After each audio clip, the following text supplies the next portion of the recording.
I expect to see a lot more cooperation and collaboration between countries, between producers from different nations at this event.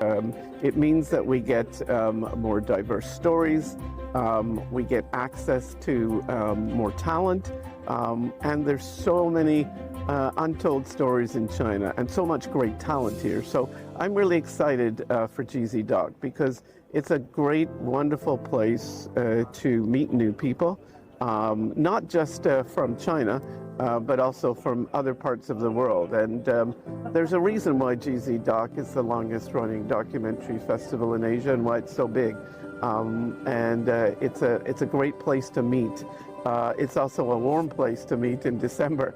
So I'm really looking forward to this event. 今年一共有156个国家和地区，7280部作品来到参与。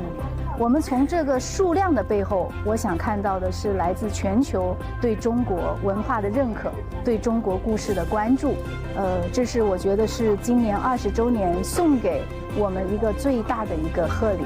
那这几年来呢，其实我们一直在推动中国故事的国际表达，能通过中外联合制作的方式、中外联合传播的方式，把我们优秀的当下的真实的中国走向国际。